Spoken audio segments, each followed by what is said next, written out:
Hello again. Welcome back to the channel. Glad you could join me. First off, thanks for all the comments. I really enjoy reading the comments. Anyway, moving on to Vampire Hunter D Volume 6, I believe. Let me double check on that. This is Pilgrimage of the Sacred and Profane. Yes, it's Volume 6.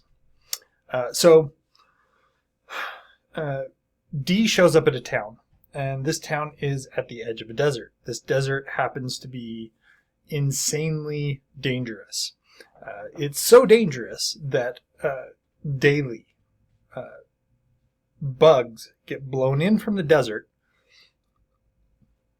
They blanket the town. They start eating through the material that the town is made of.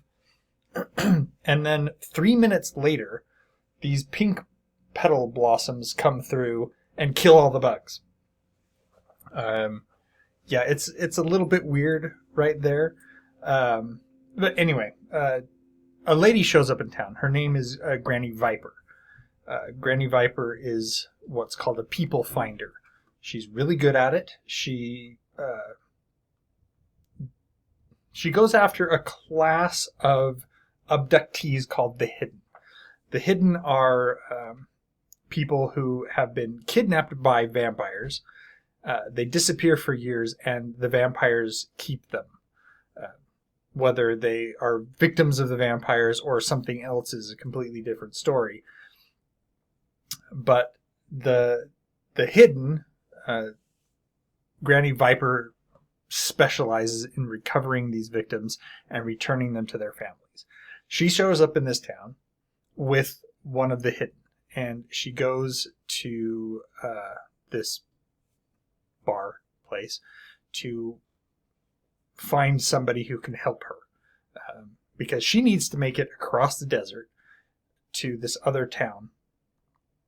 The girl who she recovered, her parents wanted her recovered, and unfortunately they have passed at this point, but she still has a brother. And the brother is willing to pay Granny's fee to recover his sister, but they're leaving the town. And so Granny doesn't have time to circumvent I shouldn't say circumvent. She doesn't have time to circumnavigate is probably the wrong word too. Anyway, she doesn't have time to go around the desert. In order to make it to the other side in time to get her payment, she needs to cut across the desert. And as I said before, this desert is insanely dangerous. People have tried to cross it before. Nobody's ever come back. So most people try to avoid the desert. She ends up talking to the Bullough brothers, Bingo and... oh, dang it. I had their names just a second ago. I want to say Mark. One was weird, Bingo, and the other is Clay. Bingo and Clay are the two brothers. Bingo has a harp that he wears on his hip, and Bingo looks like he's asleep all the time.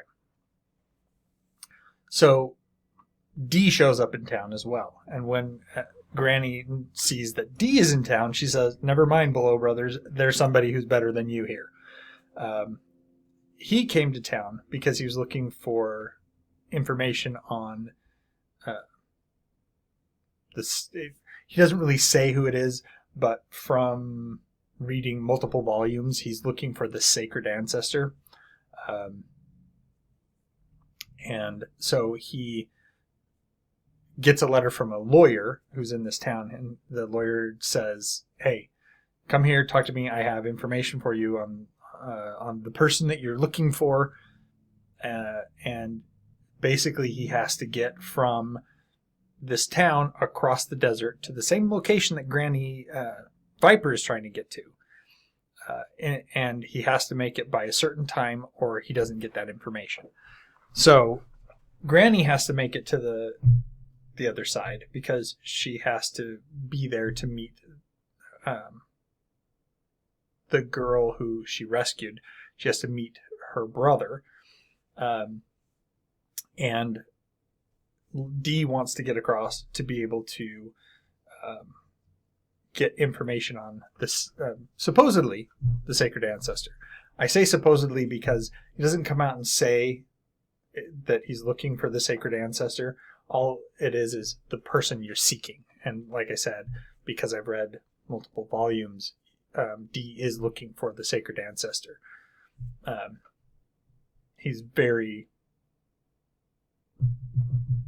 adamant that he find him.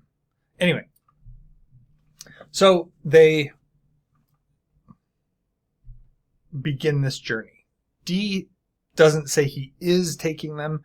Obviously, Granny tries to enlist Dee in her efforts to get across the desert. She figures that her efforts would be more successful if they had someone like Dee in the party. And Dee just says, no, I'm not going to do it. But it's not like he tries to outdistance them when they leave. They're kind of going in the same direction, and Dee says, yeah, sure. Basically, I'm going this way. If you're going this way too, you can follow me. I don't care, but I'm not part of your group. Well, the Bullough brothers, they're really pissed off because they kind of got shown up a little bit by Dee, and so they are determined to follow along and get their opportunity later. So out into the desert they go, and we meet the girl. Her name is Tay. She was kidnapped by the nobility, kept in one of their castles for years.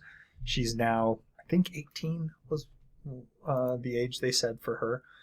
Most of the girls that are in the Vampire Hunter D novels, as I recall, they're teenage years. 16, 17, 18, right around there. Anyway, they leave to cross the desert, and as they go, they find out that the desert is indeed more dangerous than even they realized. It is a very dangerous place, but the danger is greater because of things that they learn as they're crossing the desert.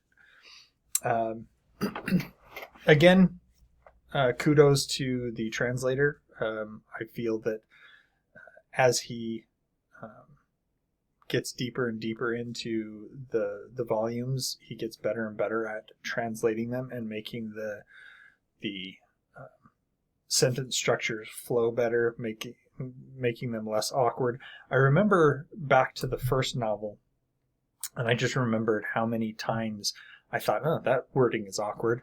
And as I've gotten into it, this is 6 volumes in, the wording is much more smooth. The visualizations, they don't seem as clunky. There are still a couple of things, and this might be more the author than the translator, because there are a couple of places where you still have things like, it almost seems like preschool level of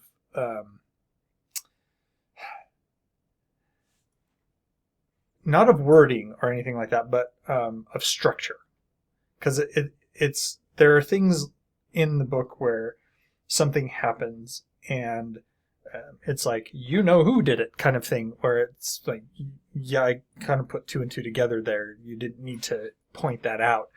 And I think that that's more of what the author wrote and intended, but I could be wrong on that. It could be that the author wrote it because that's how Japanese is structured, and the implication is there, and we in English would just leave the implication alone, but because of the way Japanese is structured, the translator put that implication in. I know a little bit about translation, but I don't know enough about Japanese in particular to be able to say whether or not some of these clunky, weird passages where it's like, and you know who did it kind of thing. I don't know if that's I know that in Japanese there are certain things that where you speak, there's definitely more of an implication behind your words, and maybe it's the other way around, where in English we put the implication there, and in Japanese the implication can't be there because it doesn't exist, so you have to put in the context. You have to actually speak the context. Anyway, enough of that. Again, we get to see through Dee's actions. Again, as I've said before, Dee doesn't necessarily change from one book to the next. Dee is very much this is Dee. This is who he is. This is what he does.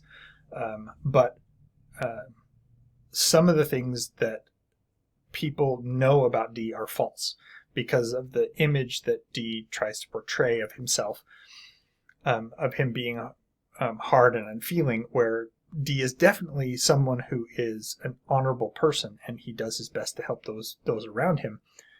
He just has to do it within his framework. And so